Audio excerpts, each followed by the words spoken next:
দুদিন আগে শুভ আবদার করে বলেছিল আমার জন্য একটু পাটিসাপটা বানাবে, আর আমিও ওর আবদার কী করে ফেলতে পারি বলো তো। কিন্তু জানো, 2 বছর আগে পর্যন্ত আমি কোনোদিনও পিঠে বানাতাম না, কিন্তু লাস্ট এই 2 বছর একটু একটু করে একটা দুটো পিঠে বানানো স্টার্ট করেছি। এখনও বলবো না যে আমি একদম পারফেক্ট পিঠে বানাতে পারি, কিন্তু আমি ডেইলি শিখছি, শেখার তো কোনো শেষ নেই তাই না। আর সব জিনিস যে প্রথমবারেই পারফেক্ট হবে সেটারও কোনো মানে নেই। আচ্ছা, এবার তোমাদেরকে বলি আমি পাটিসাপটার মধ্যে কি কি দিলাম। দিয়েছি ময়দা, কিছুটা পরিমাণ সুজি আর গুড়, আর তার মধ্যে একটু দুধ দিয়েছি, আর চিনিটাকে ব্যালেন্স করার জন্য, মানে গুড়ের মিষ্টিটাকে ব্যালেন্স করার জন্য 1 চিমটে লবণ দিয়েছি। আর তারপর কিন্তু ভালো করে এটাকে মিক্সড করতে হবে, আর ভালো করে মিক্সড করে এটাকে আধ ঘন্টা ঢাকা দিয়ে তারপর কিন্তু তোমরা পিঠে বানানো স্টার্ট করবে। আমি সেটাই করেছিলাম, আমি মাকে দেখে দেখেই ওই শিখেছি।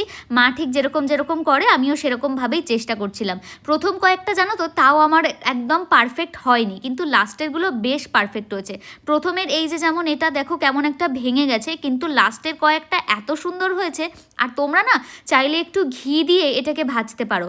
আমি ঘি দিয়ে করলে টেস্টটা ভালো হয় বলে তাই আমি এই যে ফার্স্টে একটু তাওয়াতে ঘি দিয়ে নিলাম। তাওয়াটা মোটামুটি একটা গরম হয়েছে। এবার এই যে 1 চামচ করে আমি পাটিসাপটার গোলাটা দিলাম, ভালো করে একটু আমি গোলটা করে নিয়ে এর মধ্যে আমি কিন্তু তোমরা চাইলে নারকেলের পুরো দিতে পারো। আমি এটা মাখা সন্দেশ দিয়ে বানাচ্ছিলাম, বাট আমি তোমাদের সাথে সত্যি কথা বলবো, আমারও কিন্তু নারকেল পুরেরটা বেশি টেস্টি মনে হয়। এই দেখো, এটা হচ্ছে লাস্টের দিকের পাটিসাপটাগুলো, এগুলো একদম পারফেক্ট হয়েছিল আর পারফেক্টলি কিন্তু উঠেও যাচ্ছিল।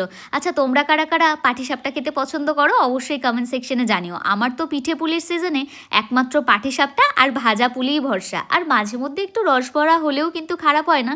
তা বাদে আর সেরকম একটা আমার পিঠে খাওয়ার ক্রেভিংস খুব কম হয়। তোমাদের কার কার ভালো লাগে আর কারা কারা পাটিসাপটা বানাতে পারো অবশ্যই আমাকে কমেন্ট সেকশনে জানিও। দেখা হবে নেক্সট মিনি ব্লগে। ওকে, চলো বাই।